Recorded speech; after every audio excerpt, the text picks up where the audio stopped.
Steeler Fury. SteelerFury.com.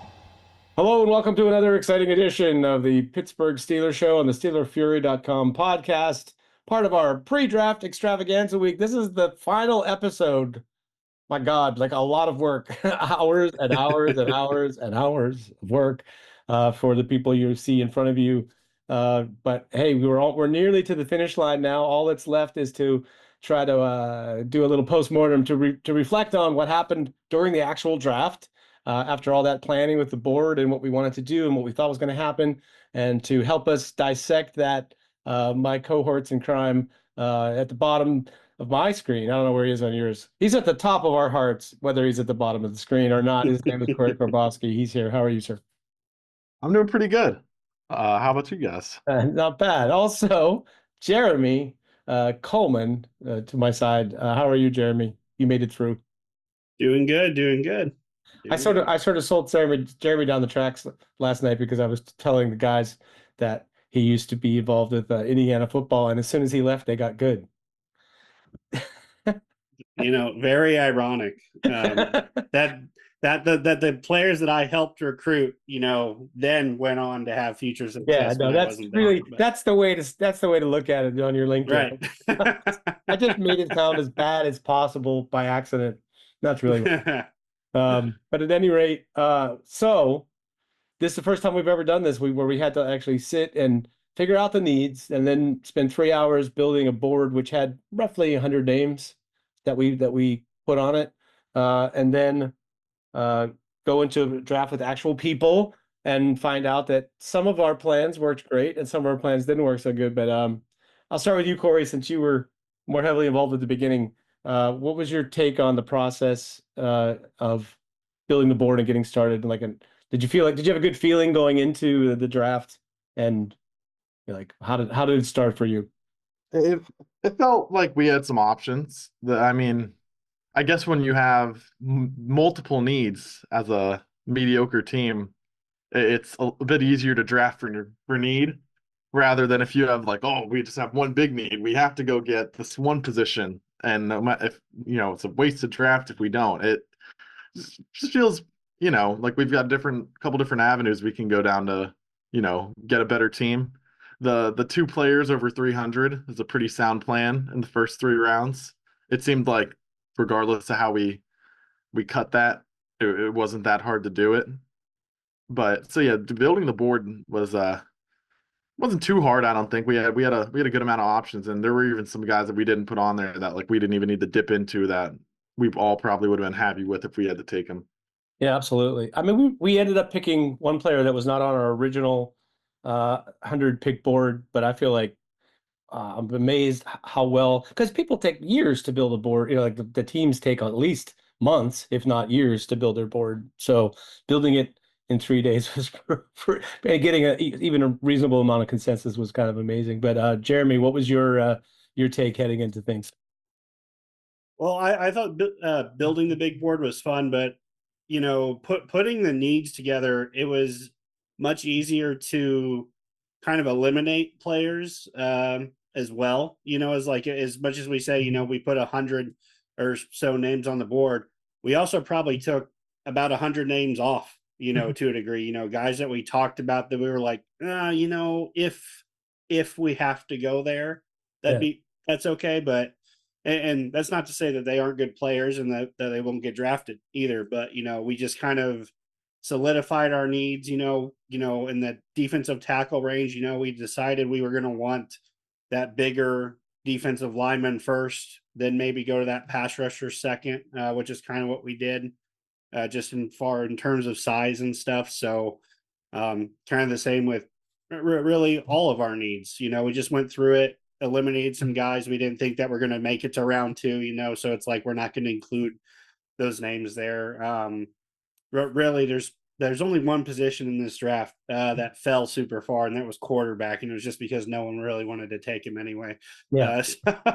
So obviously that's like the Steelers' number 1 need, but we weren't on board with that. We're clearly planning for 2026 in that regard. Yeah, although we did end up taking a shot later that we'll get to, but Oh, that's true. That's One true. thing that we talked about when we were building the board was how, we were kind of put behind the eight ball by the fact that we didn't have a second round pick Mhm. because of the DK Metcalf trade. And so we thought, hey, in the dream world, we would love to trade down and get good value to move down from 21 a little bit, especially since, our target that we had sort of identified was one of those guys with like mixed opinions from other people involved in the exercise. And so you're always going to get some people that are going to have that player further down, which increases the chance of him falling. But the thing is, it only takes one. It only takes one person to like be interested also in that player and think now's the time I'm going to swoop in and get them. So I think we saw both sides of that, but at least we got trade offers. We had about 5 trade offers.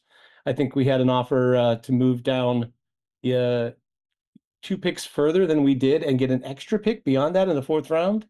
And maybe in retrospect that would have been fine, but I feel like, if you get greedy and try to take that extra 4th round pick and you miss the player you were after by, by dropping down 2 picks, you have real buyer's remorse at that point. Like that's what really kills you is like you trade down and then have somebody take the player you wanted in that space. So anyway, we got offers and I thought we did pretty well on the offer that we got, which was the 38th and 69th pick, plus a 2026 fifth that they threw in for giggles for our 21st pick. So we moved from 21 down to 38. Korey, what's your take on the trade? Do you feel like we did better than expected? Good? We did good, better, worse than expected? I'd say better. I think just having multiple offers kind of helped us in that regard. I could also see that being somewhat realistic move and trade to happen in real life. So that's always nice to stay true to the exercise. So they're one of the guys we were talking about, Derek Harmon, ended up falling to what, like 33 or something like that. So 32 to the 32. Eagles. Yep. Yeah, so maybe if we stayed in that first round, it would have been, pulling the trigger on him. Probably more so in real life would be the odds of that. Mm-hmm. Yeah, that was I just feel like you couldn't ask for too much more out of that in a mock draft exercise without being unrealistic. So it made the rest of the draft a lot easier. Yeah, I mean, at one point, Will, didn't we have a offer to pretty much switch every draft pick with Buffalo or something? Yeah, that was something that was discussed. Buffalo was looking to move back into the 3rd round because they didn't have a 3rd round pick. They wanted our 3rd round pick and they wanted to offer a bunch of picks for it. And I was like, well, I want to drop down out of the 1st into round 2. So let me see if I can come up with a deal that combines your desire to get in the 3rd round and our desire to get in the 2nd round. And it ended up being essentially all of our picks except for our 7th round pick in exchange for an extra pick from them and move us down to the 2nd round, move them up to the 3rd, and give us still 3 picks in the top 100. But it's like they waffled on that a little bit after they were like impressed that there was a deal that could potentially be made to make all that happen. But I don't think they really wanted to move up to 21. That was the problem. They liked the rest of the deal. They just didn't really want to. They didn't have a desire to move up for somebody. So that's what killed it. And New England ended up moving up, for Luther Burden, which is a player we talked about, and I know Korey, might have been more in favor of than the rest of us. But I get that New England's desire to get a wide receiver might be a real thing that happens in real life. So I could see such a thing. It does seem realistic. But anyway, so we traded out, and that made us, for the rest of the night, all we really did was just formulate our plan. Like, who are the guys we want, and are they going to make it? And my take was like Korey said, the 2 300-pounders in the first 3 picks, but we really zeroed in that we wanted Deion Walker, hopefully, and I think we also had Tyleik Williams on our minds, meaning if we lost Walker, we get Williams, and then we thought Savion Williams is going to make it to us. Now, I'm the king of like compiling all of the consensus draft slots, like the sites that track this kind of thing, that do every mock draft. We're, every mock that we were in somewhere along the way is entered into there. And so I saw not only the average draft slot where people went, but I also saw specifically with like some of the same people that were in this draft where these players went. And just to give you an idea, Deion Walker was, the sort of best case for him was in most people were taking, I think he'd been taken at 32 or something in the Steeler board draft, or right in the top 30s, right around where we picked. Let's see. Chicago took him at the beginning of round 2. So what's that? 41. And then his average slot was about 52 or something like that. And Savion Williams, the highest he'd been picked was in the 50s, and he actually averaged out to more like a later third round pick, right? So we thought we're pretty safe to try to look for him in the 50s and to look for Deion Walker. So second night comes around, and I'll go to you, Jeremy. What was your thought going into night 2? What did you think was going to happen? Well, once we traded with New England, we were able to fall to 38. Like we said, Deion Walker was definitely the guy we were targeting. We got him at 38, which is great. And we kind of turned our attention to our other big need outside of quarterback. We'll address that here in a little bit. And that was another playmaking wide receiver. The big thing was from last year was the Pittsburgh Steelers basically had a one-man show at wide receiver last year. And upon trading for DK Metcalf, we were thinking we really need to still continue to flip this room, still need to get a playmaker. Savion Williams was our number one choice at pick 69, which we had acquired from New England. So, as we were waiting, we thought things were unfolding pretty nicely. There started to be a run on wide receivers, but I think I felt pretty comfortable when it got to pick 67. And because the team after that had just taken a wide receiver. I forget who it was that traded out. It was Minnesota, because we figured Minnesota's loaded at wide receiver. They're not going to take one. So once Philadelphia picked Charles Grant, who was like one of our fallback options for tackle, then we were like, oh heck, we'll still be okay because he's going to fall to us. And we were, I think at that point, pretty happy. I don't know, Korey, go online for that pick. Which one? The Savion one? Yeah. Oh yeah. I didn't have the thing up, so you both had the board up, and I didn't know what happened at first. I only had a guess. It was just, I heard and then a fuck, and then Will's it's like, God damn it! It's like, and I was like, it took me a minute to figure out what was going on. What happened? So Miami traded up ahead of us. This is a very astute draft move. I gotta hand it to the Miami team. They traded ahead of us.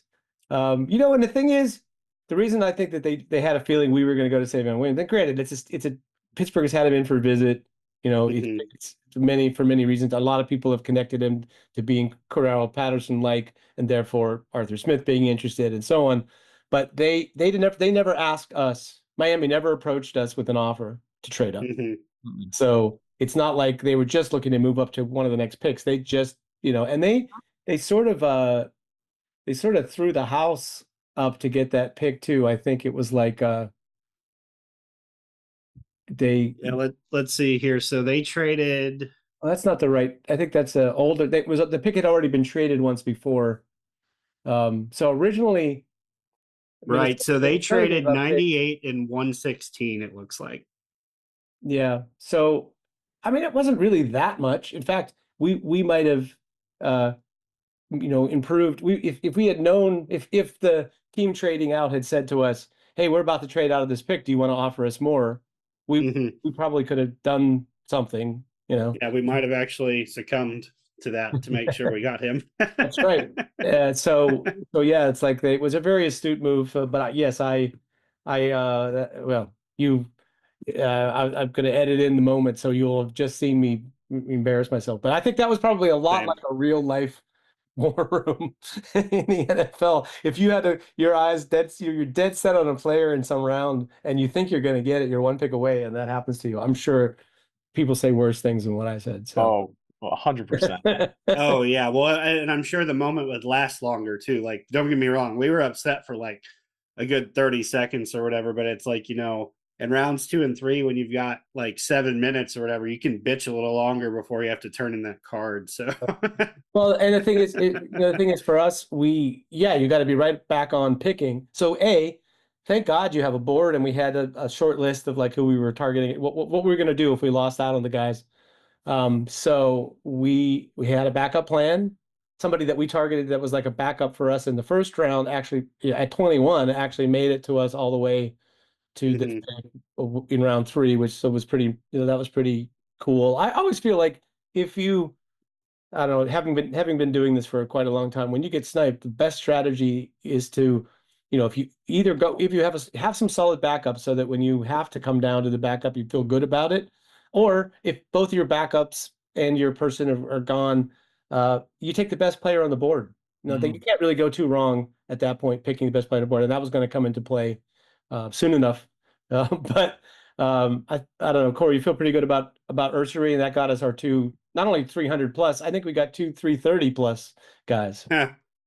Yeah, and the added thing too was like when Charles Grant, it was the pick before the Dolphins pick, right? Right. Yeah. That was like, it was. So we lost our backup and our backup choice and our first choice. Just back to, and it was quick too. It was like, oh, Charles Grant's like, damn. Well, there goes our backup. We're like, well, but at least we're gonna get. I think I said at least we're gonna get this. And then it was. Yeah, I mean, Ursary was. We had a legit discussion about him at 21. Didn't you take him in the Steelers Fury draft at 21, Will, or was it? No, I didn't. Because I traded down only a couple of spots. But I thought I thought I'm going to trade down and get an extra pick and still get Derek Harmon because he's been falling in drafts to the late 30s, or into the 30s, I should say. And I got the person that traded up drafted Derek Harmon, so I lost Derek Harmon right away, and I did what I just explained to you. I picked best player available, who at that point was Amar Membu, who was the supposed to be a top 10 pick and was sitting there at 24 or whatever. So that's what I did at that time, and I regret that decision. I regretted it very quickly because even though it was BPA and even though he fits a need, when Deion Walker went early, then I lost out on the defensive line. And then I got all the defensive tackles got cleared out before my next pick.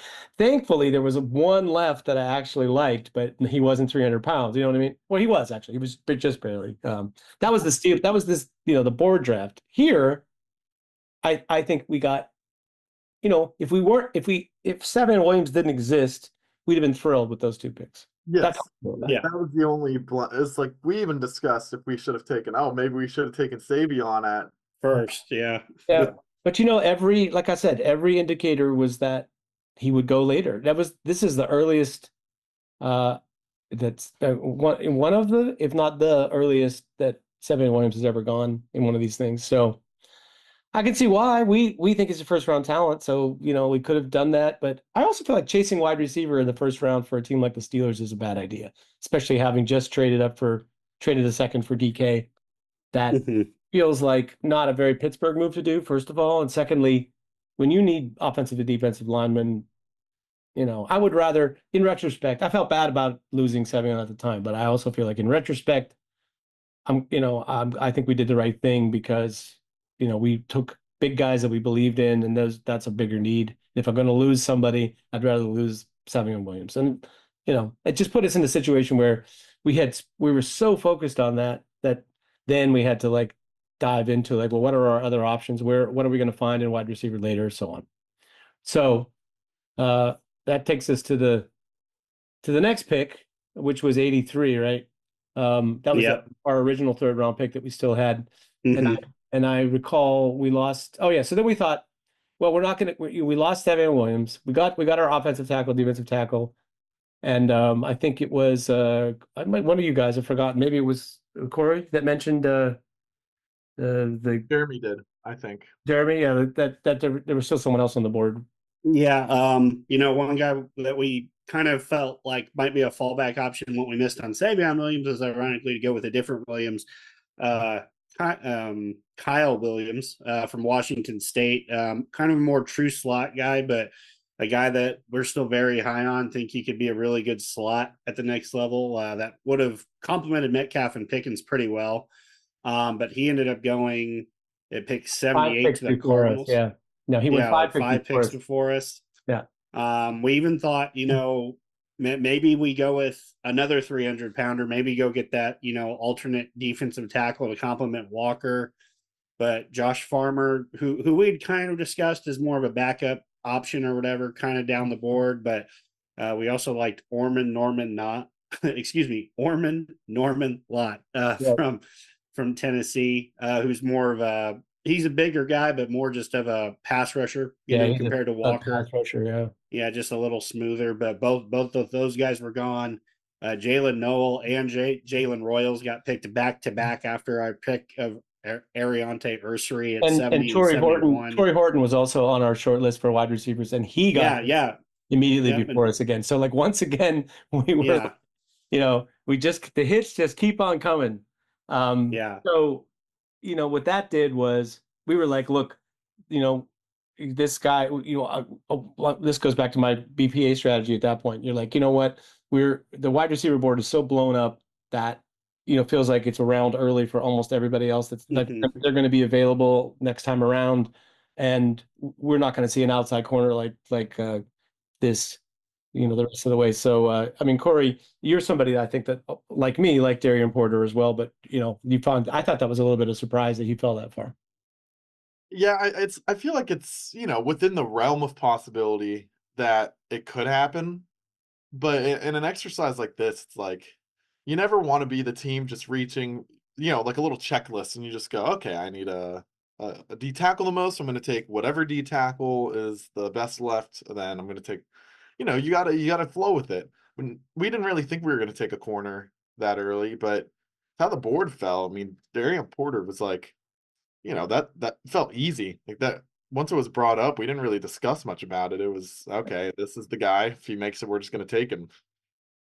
Well, I think it's just sort of the zen of it. Like we had plans, we wanted to do, we thought we are going to get Deion Walker in the first round. We trade down, we're going to get the second round pick, and we're going to use it for Savion Williams, and he'll be there. And then we're going to take Charles Grant or somebody at the next pick. Like that was our original plan, something along in that neighborhood. And that, so that's not what happened. But if you don't know anything and you just look back at it, as high, if you're as high on Deion Walker as the three of us are, and you look back and you say, we got Deion Walker, Ariante Ursery, and a starting tackle, starting cornerback and Darian Porter. I feel like that's pretty good haul for the fact that we only had 2 picks to start with, and we got that, we transfer that into those 3 players. I don't know, that seemed pretty good to me. But just kind of like what Korey said, we were thinking, okay, we got our 200, our 300 pound guys, and we've missed out on some other wide receivers. And then we're just kind of looking at the board and we're like, wait, is Darian Porter legitimately still here in round 3? This is a 6'3" corner who ran a 4.3 flat at the combine, who tested in the 93rd percentile for corners. It just seemed like such an easy pick. I think that's the easiest pick we had outside of round 1, honestly. Yeah. And we had him at the top of our corner targets because we didn't think we were going to take one in round 1, and therefore he was expected to go round 2. So he was at the very top of our cornerback board and was the best player available on our board.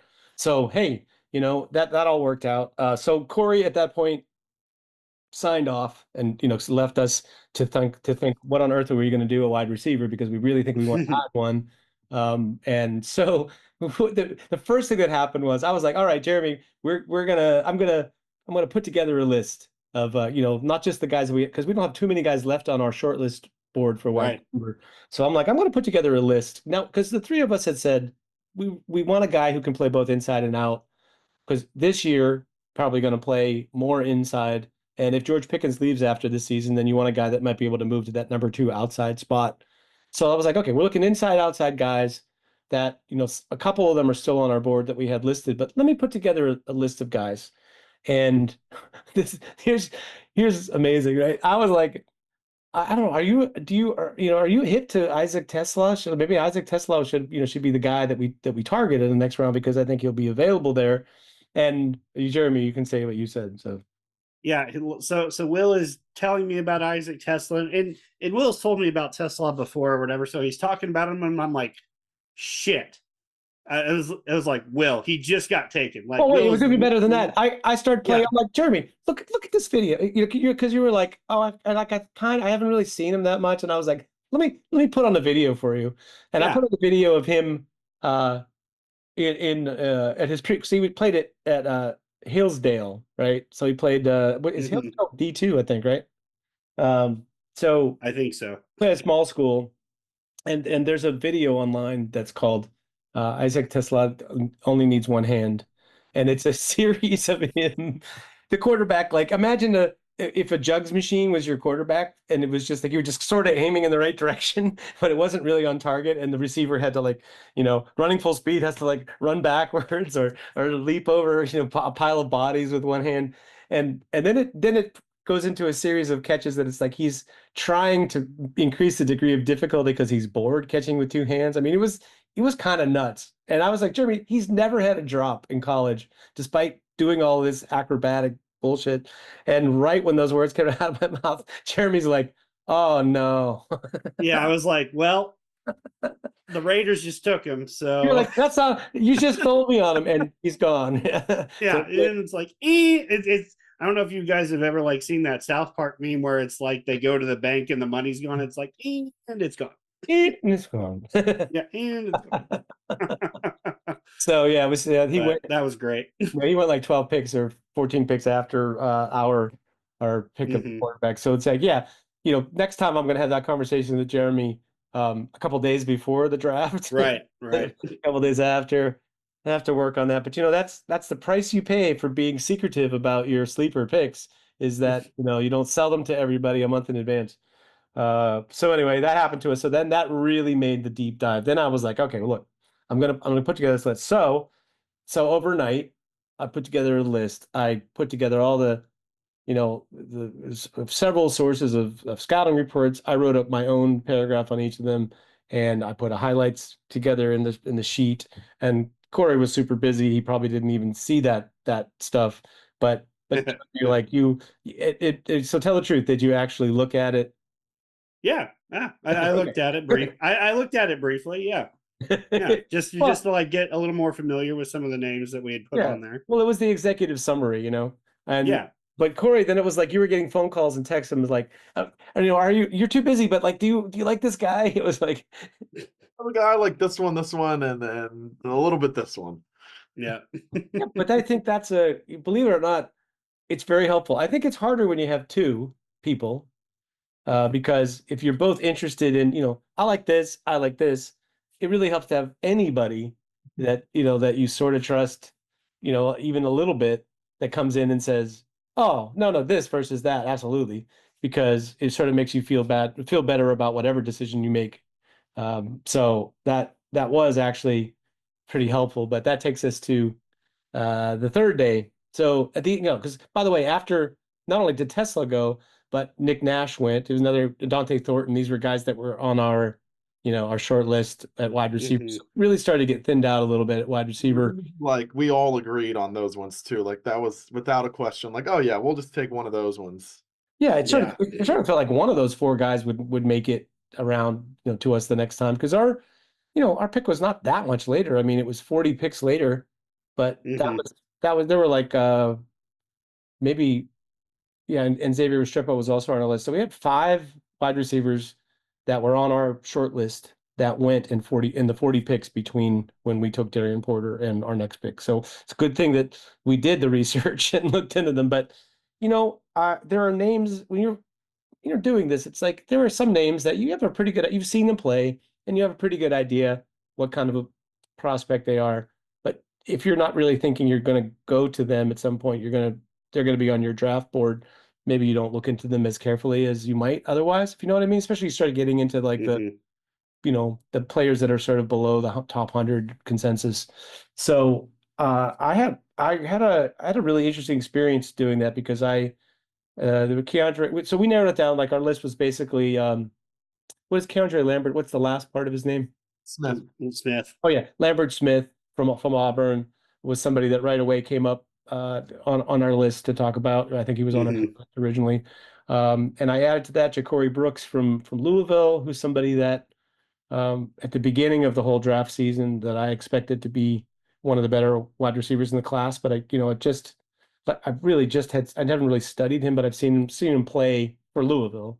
So I had a pretty good idea that he was like Louisville's main guy. And forgotten now who else was on that list, but actually, Yeah, there were a few others. yeah, I came a couple of others, but like yeah. Ricky White made that list, Oh yeah, just as Ricky another White. Ricky possible White was guy. the guy that we sort of targeted. I think Ricky White was probably after we left each other at the end of day two. I think Ricky White was the guy. We kind of like He was on there. White and Lambert Smith were like the two guys that we thought, all right, we're gonna take one of these guys. Let's think about it overnight, and so on and so forth. And then I added Ja'Cory and a couple of other guys. Skinner as well. Yeah, Skinner was another one that we looked at. Yeah. So my take was overnight. I don't. I mean, normally I would have sort of been in line with like, I think all of these guys are good. I mean, that's sort of how I approached some of the other times we had a list of people that I was looking for more preferences from you guys because I thought, yeah, I like all of these guys. Like, what do you guys, which of this pile do you prefer?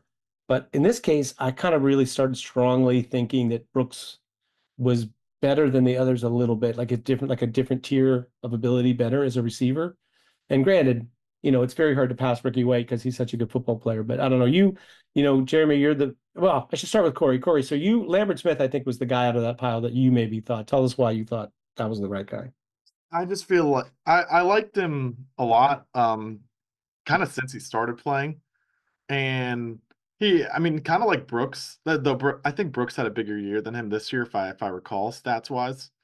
But Lambert Smith's one of those guys who's like, he's like a mini Egbuka, where it's like really blocks, like he springs a lot of run plays, and he stretches the field. I felt like what Roman Wilson was kind of what Keandre Lambert Smith did at Penn State, except it's kind of more like a round appropriate draft selection, and he wasn't a tester.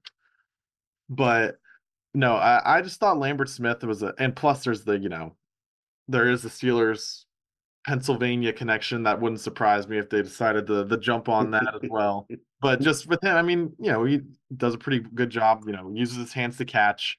There's a couple guys down in that range who not on your list necessarily, but like the consensus range where he usually goes, who are body catchers or only win on the contested balls and stuff like that. I felt like he was versatile enough to kind of play a little outside if we asked him to.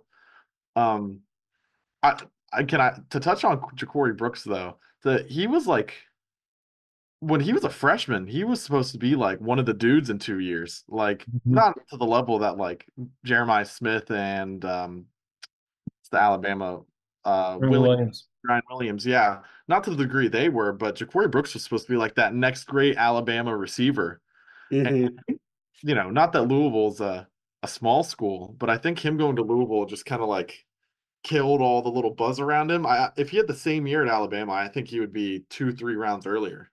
Yeah, that's a good point. But Jeremy, so tell us why you were sort of sold on Ricky White, because we all three of us like him, but the case for him is really as football player, I would say, right? Yeah, well, I mean, I think it's just because he can bring so much to your team as well as being a good receiver. Again, he can go in and play the slot, which, with Metcalf and Pickens on the team, I just thought, a guy who can play the slot is definitely the way to go. Not saying that's the only thing he can do, but, going into the season, we all thought he was a little bigger. He's listed at 6'3", came in at 6'1", like 185, which is fine. Don't get me wrong. It's fine, but it's just not what we were expecting. When your first draft guides come out and you're like, ooh, this guy's 6'3" and doing this. Okay. But he's got great hands. He runs good routes. He gets out of his breaks quickly. Big time special teamer. If you watch his highlights, he's all over the team on special teams, whether it's, blocking kicks, picking up fumbles, doing a little kick punt return if even asked, being a gunner even, it's just, that's the type of guy on day 3 that you're probably thinking could easily be on this team through a whole contract, probably get another contract just because he's so incredibly solid in everything he does. And I think he's got a little bit of an untapped ceiling. People kind of forgot about him with the whole Matthew Sluka. I'm hopping in the portal after 3 games and everything. Right. I think everyone just kind of forgot about UNLV football until they started winning again afterwards, because he put up great numbers. He had over 1,000 yards. I think he had 9 touchdowns. Could be wrong there. Might be thinking of someone else. I've looked at a lot of stats these past few days, so excuse me if I'm misquoting a touchdown total or 2. But I just thought he might be a good fit because he brings something to the table that not a lot of our wide receivers really do, maybe outside of Calvin Austin. Right. So my take was we have these 3 guys, and if we narrowed it down to those 3, I think we'd be pretty happy with, honestly, with any of the 3. That we came around to the idea that maybe we should wait around for them, because at worst I think we're going to lose one of them. I don't remember exactly how it worked out if we lost any of them, but at any rate, running back being a bit of a hole in the team. Yes, we have Jalen Warren. He's more of an ideal either number 2 or an ideal like part of a combo. Mm-hmm. And so we'd already had the conversation when we built our board about which running backs we liked and what order they would be in. So I think we went into night 1 of the draft with the order of Damien Martinez, DJ Giddens, RJ Harvey, and Devin Neal, right? That was our order. So I think we felt pretty good about that, but also thought, dangerous to wait. 4th round feels like the time when everybody feels like it's late enough that even though there's a lot of running backs that they're going to start to go. And even when I started the broadcast, because I'm instead of me being in the war room full time, I'm on the broadcast, and my broadcast partner starts before the draft night even starts. He starts talking about how, well, there's so many running backs on the board. I think there's going to be a run on running backs. And I'm like, Jeremy's like, yeah, sure enough. Like, it was like, God. Shut up. Yeah. Well, I also said that later about another player we took too. But yeah, he said that, and then sure enough, the Jets ended up taking a running back at 107 because they had dealt Breece Hall to someone else. Like, I can't remember who. They took RJ Harvey. Right. RJ Harvey went off the board, right. And then a few picks later, all of a sudden, Dylan Sampson's off the board, Bayshal Tutin's off the board, Scatabo's off. I was like, shit, well, we're gonna miss out on our running back too. And after Tutin got picked, my cohort said, "Oh, here's the running back run we all talked about," and I was like, "Well, but once you get down to certain ways in the running back list, then people will start thinking they're still better to." I was trying to dissuade other people listening to the broadcast from picking running backs. No shame. Right. I'm just like, maybe this is the time to stop picking running backs and pick some of the other people that have fallen. For plenty of time. Right. And what makes you feel really good is when a player that you're really not interested in at all gets picked in front of you. You're just like, yes. So it's like Jonas Sanker went. I'm like, that's good. Barrett Carter, maybe good for them. Jordan Phillips. It hurts, but I already got a guy, Cameron Williams. I got a guy that's better. Emory Jones. I got guy that's better. Cam Scatabo's not the guy I wanted. So it started to go better slightly, but after that, the sort of the shock of what had happened the previous day, I think we all expected something to happen last minute, but it did not, and we ended up picking Damien Martinez. Korey, you didn't find out until the pick was like an hour old, I guess, right? So no, yeah, and I saw that. Okay, just glad we got him. I honestly, I didn't even know RJ Harvey went before him. Yeah, that was the first running back that went in round 4. So. Yeah, to the guy I'm on the air with, and he starts talking about how great RJ. Yeah. So at any rate, I mean, I was like, yeah, he's good. He was on our list. So yeah, I think once again, looking back, without knowing what's going to happen the rest of the way in the draft, we got a running back that was the running back that we had actually targeted. We Mhm. got the cornerback that was at the top of our short list. We got the defensive lineman that was at the top of our short list, and we got uh, uh, Ursary, who was number 2 on our list. So I kind of feel like, despite all the ups and downs and the getting sniped and all this other stuff, we ended up with 4 players I think were pretty good. But very fast picking. There's it's only 2-minute clock for all of these picks, and so stuff is flying by. Korey is hauling kids around somewhere Central Florida, and and we're trying to are you still like, can you help us with this wide receiver thing? I'm like, I sent him a text and I'm like, look, Jeremy really likes Ricky White. And I'm really starting to think that Ja'Cory Brooks is the guy. And the last thing you told us is that Lambert Smith is the guy that you like. Yeah. We all 3 were like A, B, C. Yeah. So everybody's like, what do you think? So we just had to find like some kind of consensus. So here's the way consensus works. I just said to Jeremy, look, I'll make my case, and I'll even tell you what I like about Ricky White. I was like, hey, I love him as a football player. I think it's great to have football players on your team who can play special teams and get the situation and moment in football, and they're not all about themselves. And never going to say a bad word about Ricky White and guys like that. But I was like, he came in kind of small, like he's just over 6 feet, and he's like 180 something pounds. So he's not a big receiver type. He's not even like a 190. You could see him being like, okay, he's solid. He's like a little thinner, and he ran 4.6. It's not, the 40 is not everything, but you put that together, you're just like, oh, he's not a big receiver, and he's slower than most of the good big receivers even. That makes me wonder. And okay, so I said I'll start with that. But then, even more importantly, the thing about Brooks is he can play inside and outside really well. Like if you look at the work that he did this year, he did quite a bit of both, and he has super strong hands. And I especially the selling point. I think I'll ask Jeremy if this mattered to him, but the thing that I noticed that really sold me on Brooks was he's such a careful to come back to the quarterback, not only on comebacks. He doesn't, if it's a stop route or something, he doesn't just stand there. He's always working his way back towards the QB and finding a little bit better throwing lane. But on also like the out routes and things, he's a meticulous that way in terms of making it easier for your quarterback. And when I think about the kinds of people that are going to be playing quarterback for the Steelers, best case scenario is you get a rookie, this year or next year that is okay, is pretty good at that. But that kind of a receiver, I think, really can help. So anyway, I threw that to Jeremy and try to get him on board. And I don't know, what did you make of all that, Jeremy? Well, I mean, you picked up probably on more some of the finer details of some of the stuff, at the micro level, where at that point I was probably focusing on more macro as well. It's like, well, does he fit what we need? Yeah, he probably does. Then you said he plays out of the slot, and I was like, man, I don't really remember him doing much of that. But then I actually kind of watched a longer highlight reel to where he actually did do quite a bit from the slot. So that's kind of what sold me.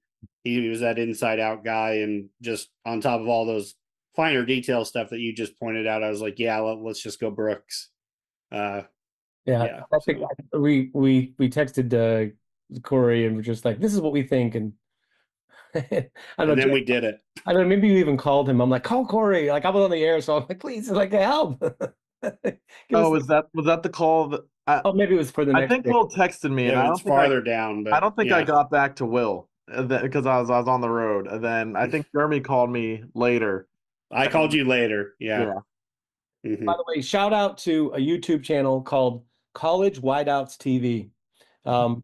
If you're interested in wide receivers and in drafting, that's the one to go to, because instead of giving you like this, peppy 2.5 minute, 3-minute video of their best plays with like some, hip hop and stuff, like those are fun. But this is like 20, like the one for Xavier Restrepo is 17.5 minutes long. So it has more or less every target that he had throughout the whole year. Maybe you don't get to see them blocking, which is a thing that sometimes I like to see in real games, but way more useful for identifying, like you said, the more micro of like what it is about them that what are their traits that you like, that kind of thing. But so I don't know, like I ended up getting the wide receiver that I felt really strongly that I pounded the table for somebody, but that doesn't mean that it was, it's still that's hard when you're working in a group dynamic. It's hard to feel like I don't want you guys to feel pressured just because I say that. So I got to have some argument that convinces you to make me feel slightly better about it. I don't know, Jeremy. I feel like this is the first time for you working collaboratively in a live draft. So I mean, I felt like the next pick for sure, where I feel worked really well in that regard. Yeah, I was about to say, you didn't bully me into that pick. Corey Brooks was on a short list I created 3 months ago for our drafted team exercise. So you didn't have to do too much pushing there. It was a guy I liked, that I always thought was a 6th, 7th round guy.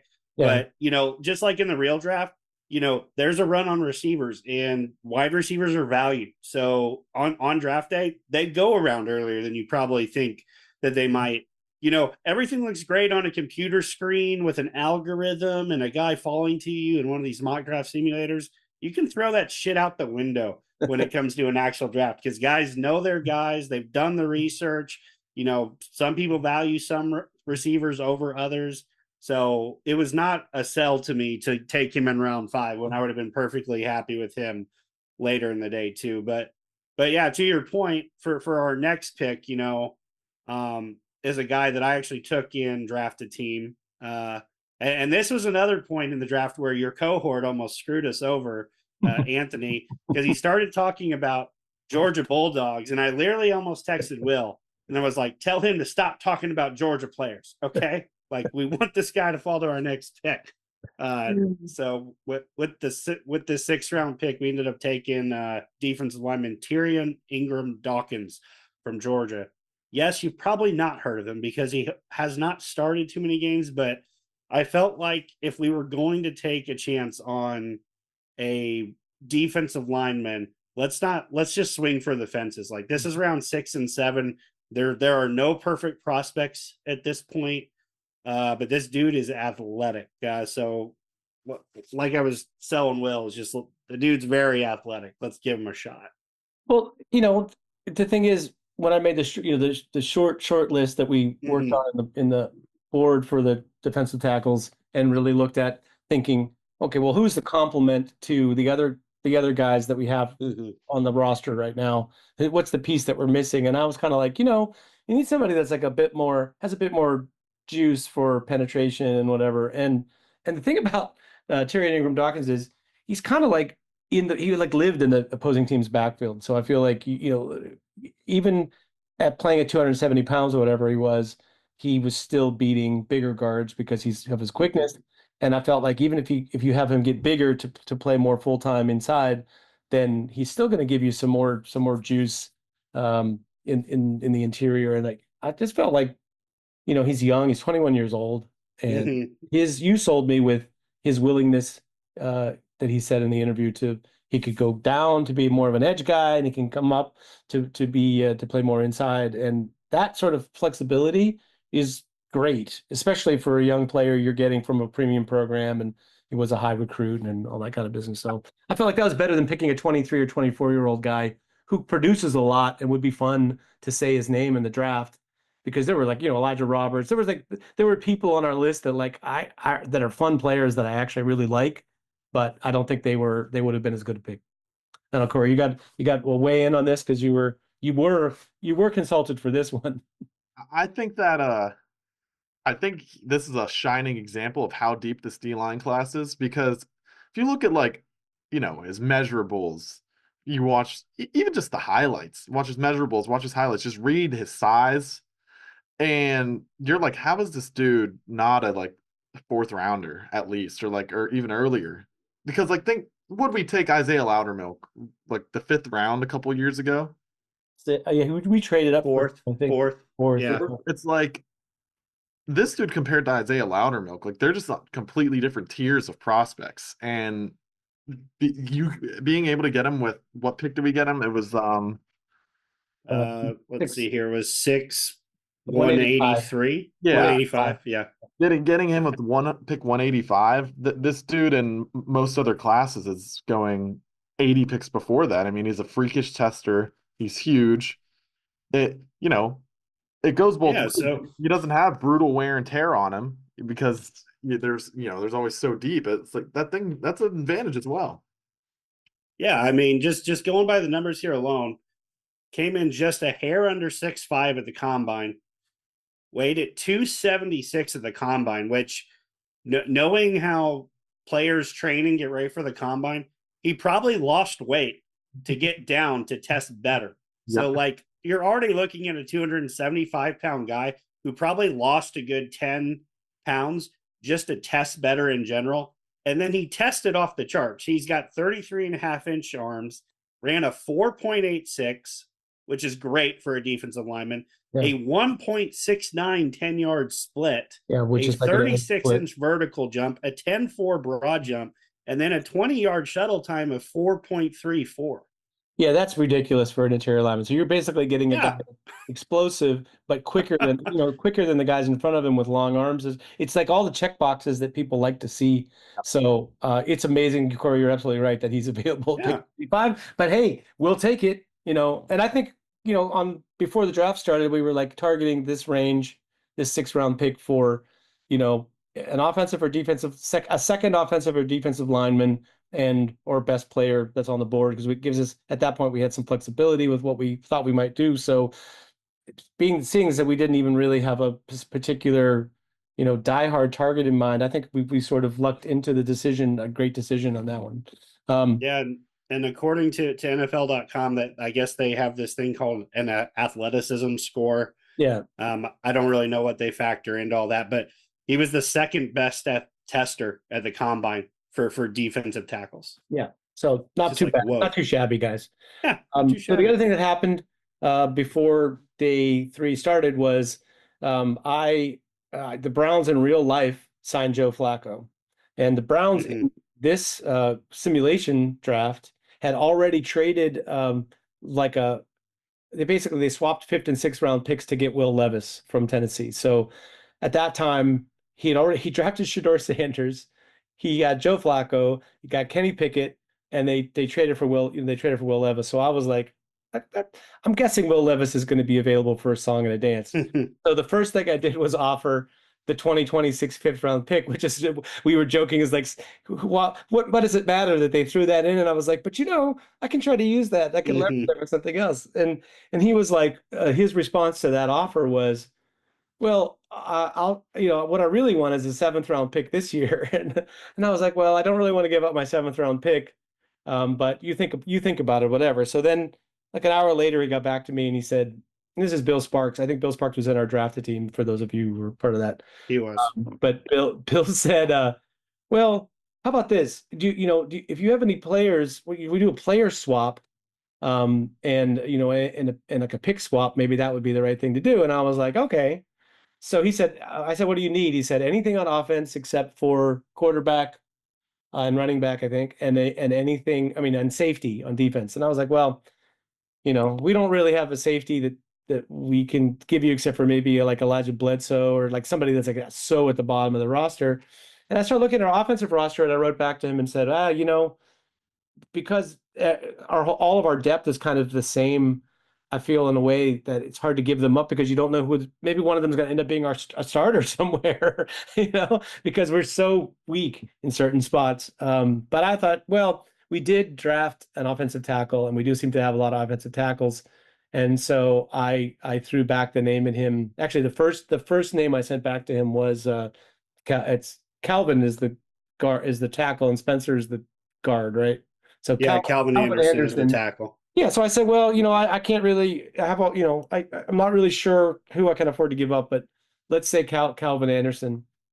And to my surprise, he came back with, well, that was the one player on your roster that I really wanted, but I was afraid that if I asked for him that you would balk, or you would think I have some kind of ulterior motive. I know something you don't know. But he said he was a really good tester and it meets the standards that the Browns look for in tackles. And I was like, oh, okay. So then he came back with, how about Will Levis and a late 6th-round pick for Calvin Anderson and your 7th round pick. So we actually moved up. We moved up from the early 7th round or mid 7th round to the late 6th round, and got a lottery pick quarterback. And all that we had to give up for that was Calvin Anderson. So a guy that I don't think would make the team in the scenario with Ursery being added to the mix. So. Well, we just really wanted to recreate that Tennessee quarterback room from last year, I know Mason Rudolph is going to be the most pissed off person on the team. But I mean, here's the thing. Forget that the name is Wil Levis. We added, I think that, we talked a lot about like waiting for 2026 and this and the other. And I was like, I wanted to trade for Joe Milton. And people were like, well, why would, he's probably not going to be any good. Why would you want to trade for him? And I was like, because this is the opportunity to experiment. It's like, give a guy, try to figure out what makes him tick or what will make him better. Give him a chance to play for a team that, has nothing to lose, basically, and see if you can find something. If it turns out that it's nothing, you gave up almost nothing, and you draft a quarterback in 2026. To me, Levis is the same kind of a thing. It's like you're getting a guy who was a 1st-round pick, and although it didn't work out for him in Tennessee, it's also true that he was not as bad as, say, Sam Darnold was in New York. And this year, Sam Darnold turned into a quarterback that got a big free agent deal. I'm not sure he deserved where he got paid. But point being, it's very possible that Wil Levis ends up being at least as good as Sam Darnold somewhere along the line. So if that's the case, we actually got we got the equivalent of a 7th round pick and Wil Levis, right? That was the value of the trade. So I felt like that was if nothing else, we have an interesting quarterback room now. Well, and then not to mention if Wil Levis does better, but we're still not sold, he's still on his rookie deal. So we have him as an asset to trade in the following year. There you go. Could get another 6th or 7th rounder for like him. Quarterbacks are valuable, even if they aren't as good as, we once hoped they were going to be. All it would really take is if he came in and played really well for a game. He came in as a backup or whatever, or as a substitute, and had a great week. Not even great. Only time you see him all year, right? Korey, over 50% completion, a rushing and a passing touchdown for 180 plus yards. That's a positive in NFL teams' books. That's like, we can do something with this. I mean, he's really good. Right. So therefore the deal, and it's like, it's not like something to write home about from the war, but it's like, hey, we added a quarterback. I mean, the chances of Wil Levis making your team and contributing to your team going forward compared to some of the quarterbacks we could have picked on the 3rd day of the draft, like, I don't know. I feel like, I'm still going to add an undrafted free agent at the end. And I'm still, if Aaron Rodgers comes in or not, it doesn't matter to me in terms of the draft. So I feel like we accomplished something there that's not nothing. So that took us into instead of having a 7th round pick, our last pick was actually at 216. And the way the draft was flying along, there was almost not that much time to talk about it. Yeah, it's true. And with about 12, I think it was 12 picks to go, Ricky White got picked. And I said, oh, that's too bad, because if Ricky White had made it down to the last pick, I would have endorsed totally picking him. I would have been pounding the tables. Right. Like, we are not passing on him. So since he got right at the time he got picked, I was like, look, before anything else happens, like, you make a list of like 4 or 5 guys, I'll make a list of 4 or 5 guys, and then we'll send names to Korey, and he can just tell you like what 2 or 3 that he likes. So that's what we end up doing. We put on there, I think, a couple of guards, that Cabaldu and somebody else who was a guard on the list. We put on there. I can't now. I've sort of forgotten. Yeah. So here was the list. It was Cabaldu, Tate. I think is Tate. Oh yeah, Tate from Clemson, who I really like. Then we threw some safety options on there: J.J. Roberts, Shamari Simmons, Major Williams, DeAndre Lambert Smith was actually still available. Yeah, he was actually still available. So it's like, well, do we take another receiver? Then there was your guys' favorite mismatch at tight end Malik Carr? Do we do true luxury pick and just get a great athlete? So with all that, Will was finally like, dude, just call Korey. Like, just call Korey. And I'm like, I get Korey. He's watching his younger siblings. Was that the case, Korey? Yeah, then they're two little friends as well. So it was. That sounds like a fun time, man, that I'm really sorry I missed. A 13-year-old, a 12-year-old, a 9-year-old, and an 8-year-old, and another 12-year-old.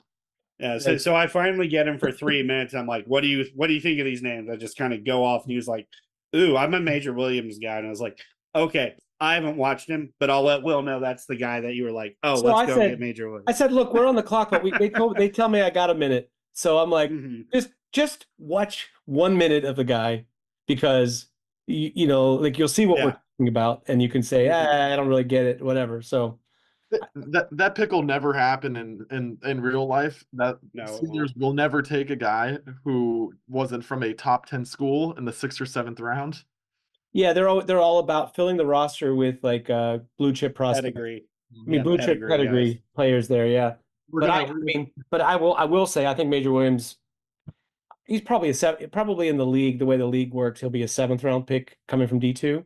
But as I said, you know, the other night and in broadcast, there's a lot of D2 defensive backs in the league who are very successful and good players. So I can see it happening. But the thing about him is he's not like this undersized small school guy that makes headlines because he runs fast or whatever. He was a guy that, you know, got a lot of accolades, is big. He's a basically 6 foot, 200-pound safety or nickel player. So I feel like it wasn't as much of a stretch as it would have been to take a guy who was a little bit undersized from a smaller program, and, you know, he was good at that level, but not necessarily dominating the way that someone like Major Williams was. So anyhow, that's how we ended up at Major Williams. I liked, you know, all the guys on that list I could have made a pretty good argument for. So I'm glad that Korey had a choice, because if he'd still be on the clock.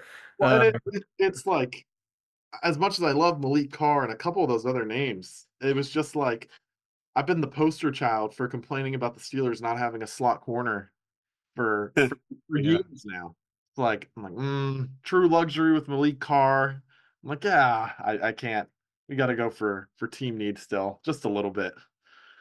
Yeah. So that was our draft. We acquired we traded out of the first round for a 2nd round pick and a 3rd round pick. We traded out of we traded out of the first round for 2 picks on day 2. With those picks at 38, we selected Deion Walker, the defensive tackle from Kentucky. And then we selected, we missed out on Savion Williams, but we did select, I'm sorry, I got all messed up in my search. So let me start that whole thing again, because I've just edited it. This is really annoying. I can't, right, here's what I'm going to do. I'm going to copy everything, and I'm going to make a new sheet, because that way I can sort it and get rid of all the other garbage in front of me. Yeah, you can't filter right now. Well, last night I had admin abilities to do that. Right. I do not now. So, okay. We're gonna filter you. That intersects the table. Right.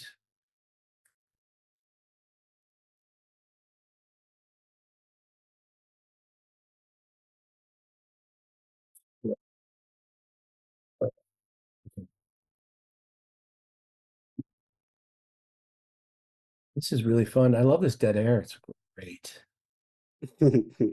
No, I told Jeremy I'm going to try to, cut with some of the stuff that happened in the draft room that we. So maybe I'll. It's worth editing and make it fun, like a Hard Knocks sort of thing. I hope. Filter by team. Clear, and then Pittsburgh Steelers. Perfect. Okay, now I got everything in front of me. This is way better. All right. So that's our draft. We traded out of the 21st pick for 2 picks. One pick in the 2nd round and 1 pick in the 3rd round, and we selected with that first second round pick at number 38, Deion Walker, the defensive lineman from Kentucky. With our second pick of day 2, we picked Ariante Ursary, the offensive tackle from Minnesota.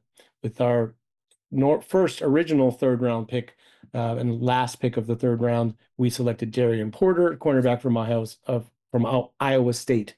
Then in round 4, we selected our running back that we targeted. We're very happy about Damian Martinez from Miami, Florida. Ja'Cory Brooks was the following pick in round 5, wide receiver from Louisville. In round 6, early, we got Terrion Ingram Dawkins, the defensive tackle from Georgia. And with our final pick in the 6th round, late in the 6th round, we got Major Williams, defensive back from Carson Newman.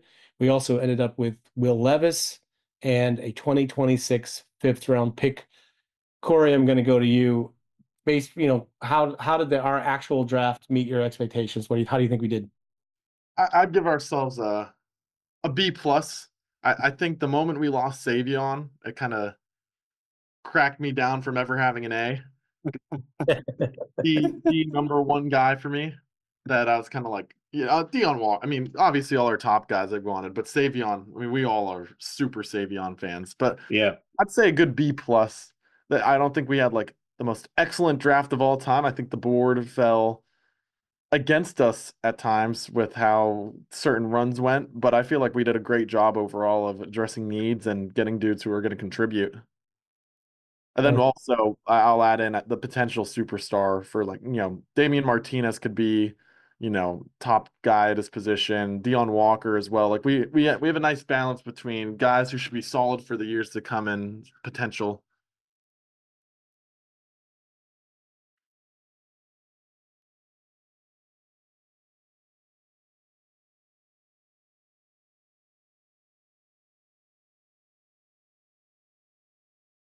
Yeah, I mean, I thought we did pretty well too. You guys hear me? Okay, Yeah. now I got you. I lost the end of Korey. Did you lose him also, Jeremy? I think we did. Oh yeah, I mean, we lost you at the end there, Korey, but you're back now. Okay, gotcha. Do you know when it So just wrap maybe just the last couple sentences you said, just reiterate. Oh yeah, I mean, it just seems like we have a nice blend of guys who are going to contribute for the years to come, and then just some talented guys like Dawkins and Ursary and Major Williams, the freaky tester. Those are guys who could play above where they were drafted. And Deion Walker, especially, that could be the value of a top 5 pick when it's all said and done. But then we also have Darian Porter. I think no matter how you cut it, should be just straight solid. Ja'Cory Brooks is going to give you some value at receiver, especially in a spot that we're thin at. So I think we did a good job of balancing potential plus addressing the overall needs. Yeah, Jeremy, what was your take on it? Yeah, I'll build on that. I mean, I'm pretty happy with how everything turned out, minus the whole Savion thing. I agree with Korey. Well, once he was gone, it was like, mother son of a, it's just like, oh, it was like, if there was one thing that was going to just really make this like the home run draft, it was going to be a Deion Walker start and a Savion finish, at the top of round 3.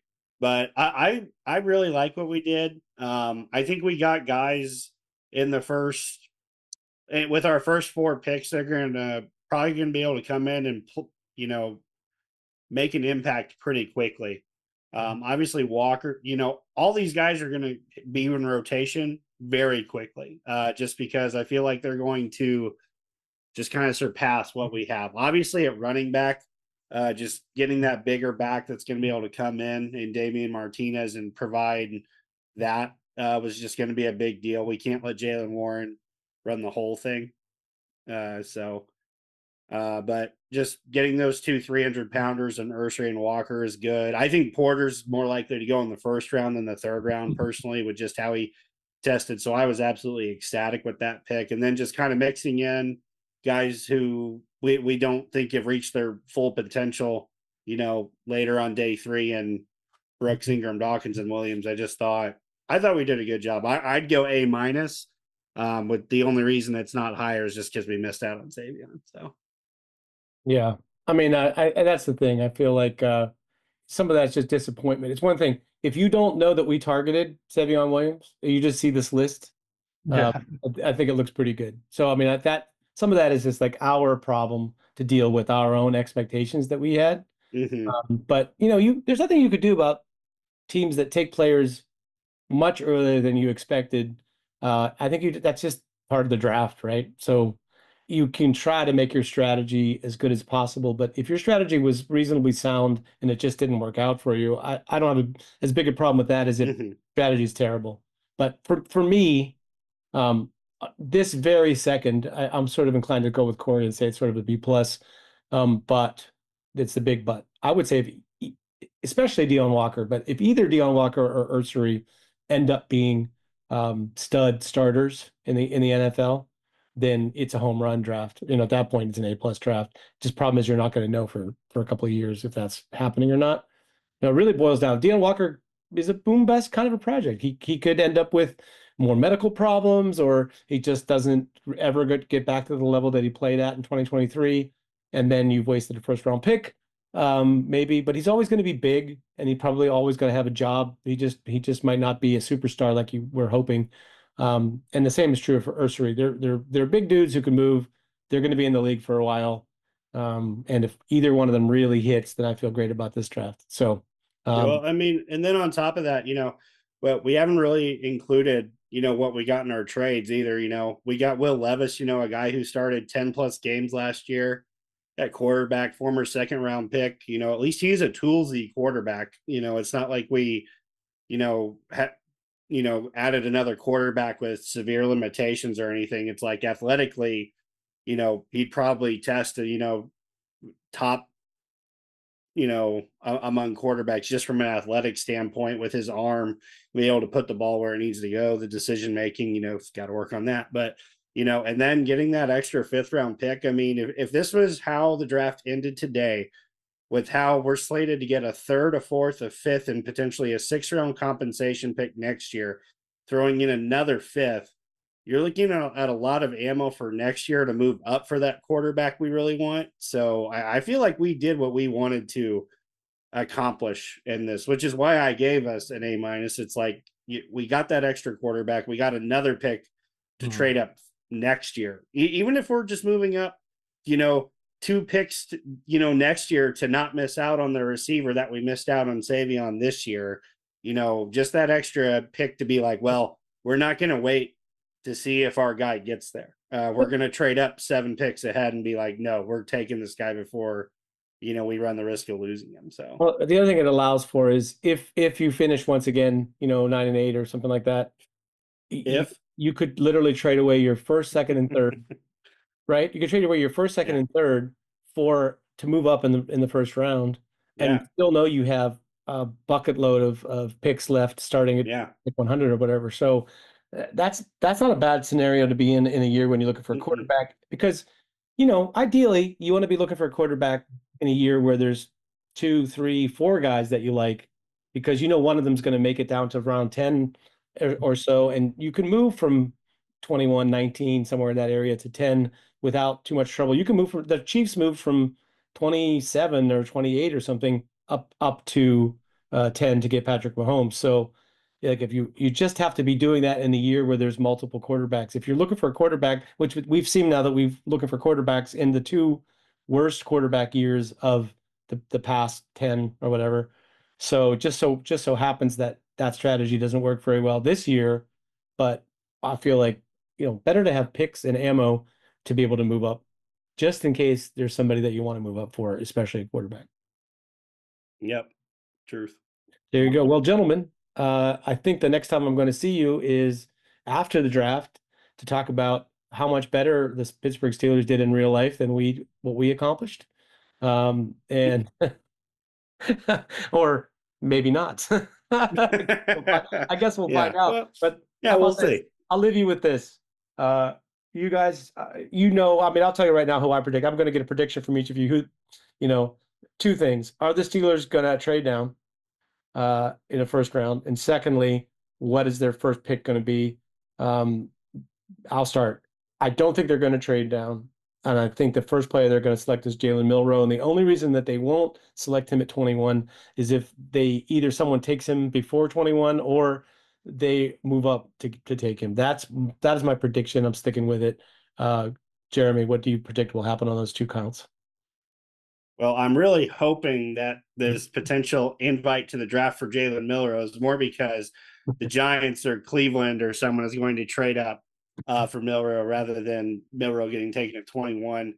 I don't think we're going to move out of 21. I think we're going to take Derek Harmon.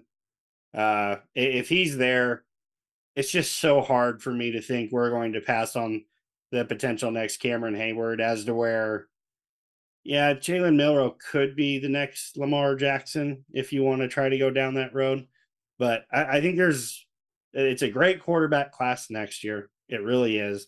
But I also feel like in the way college football is moving and going towards, there's going to be more Jalen Milroe types out there, from an athletic standpoint of what Tomlin has said he wants at quarterback. So I think the Steelers realize, even with all these kind of no-name defensive linemen they've signed in free agency to replace the guys they've released, they need someone that they can count on and rely on. So I think they stay at 121. I think they go Derek Harmon. Not what I would do. I would like to trade down like we did in this exercise, just with the depth of the defensive line class. And it's not a knock on Derek Harmon because I like Derek Harmon, but that extra pick that we got in our exercise is just so damn valuable. Yeah. Korey, what's your take? Yeah, I'm with Jeremy here. I thought you were going to go on the same path as well. I think we stay with our pick and go Derek Harmon. I feel like it'd almost be at this juncture a bit of a surprise if they do anything else. It doesn't seem like, they're targeting the first round corners or they're targeting the first round offensive linemen necessarily. Yeah. It just kind of seems like, and I don't know, just speaking broadly, not any one specific quote, but it seems like they are going to attack the trenches here. Now, they don't have a quarterback, so depending on what's going on. They visited with like 3 quarterbacks that are expected to go in the first round or very close to it. That's all I'm saying. Depending on what happens with Rodgers, which is in-house stuff, I guess, I feel like they, on their end, I'm sure they know exactly what they're doing. But for us, it's, if we're signing Rodgers, then I think it's basically almost a lock that it's Harmon. If there's no Rodgers, then but see, I think the other way. Rodgers is only going to last for a year or so. So that's the perfect time to draft your young quarterback so you have a chance to have him practice behind Rodgers and see how he does it and, get carried along in the game. That's a better situation than imagine Mike Tomlin drafting a rookie quarterback that he's got to start immediately. Like that feels like a problem. But Will, how does that help never had a losing season this year? That's the goal, Will. If you have Aaron Rodgers, you're already going to go to the Super Bowl because their defense is, we have this highest paid defense in the league. Why wouldn't we? I mean, I think what it really boils down to is who has the con, like who's really making the decision. And, drafting an offensive or defensive lineman is a really sound long-term strategy, but it might not move the needle as much in terms of, where you're at this year. And I just feel like Mike Tomlin is much more of like, we need a quarterback, and I love this kid, kind of a drafter than he is, digging deep in the strategies of like who's available, what do the piles look like, what could we get in the second round if we trade down. I think he's more of a, like in the moment that way, and I don't blame him. He's a head coach. He's concerned about what happens, next week at minicamp. But I will also say this. I deeply suspect that Tyleik Williams is ahead of Derek Harmon on their board. That would it would be surprising to me if he weren't. I just feel like he's younger. He's from the farm team. He didn't play 3 time zones away. They've seen him much more. They got to know him probably more than Derek Harmon. I know they had Harmon in for a visit, but I kind of feel like it wouldn't surprise me if they don't, like I said, it doesn't work out with Milroe and they decide that they want to, stick at their spot or do a slight trade down, that to me, Tyleik Williams would be the name I would be suspecting comes next. This real quick question then. if we draft Milroe, will your reaction be better or more positive or negative than when we drafted Pickett? Oh, it's much more positive pick than Pickett. Okay. That's I don't. honestly, that's where I am. I screamed Yeah. at my ceiling when we drafted Pickett. Yeah, I feel like I did too. it's maddening to watch a quarterback play who's really the only thing they can do is run, and everything else is sort of like a very difficult to watch over the course of a whole season in the NFL.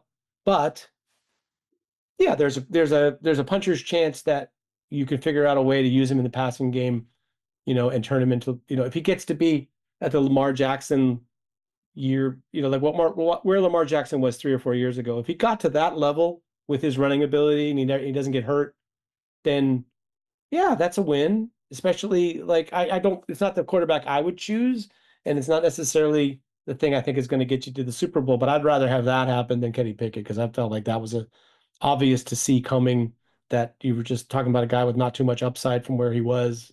And I don't know. I mean, who knew that he was going to also be an attitude problem? I feel like if you're Kenny Pickett, you should be like a try-hard guy that's like, you do anything the team wants you to do, and it didn't really work out that way. So anyway, I think that I kind of suspect these are the things that'll happen. I guess I'll be pleasantly surprised if they pick a 300-pound player, because it'll tell me that the ownership and even the head coach buys into what sort of the Weidl Philadelphia type plan, because I feel like that's the plan we should be having going forward.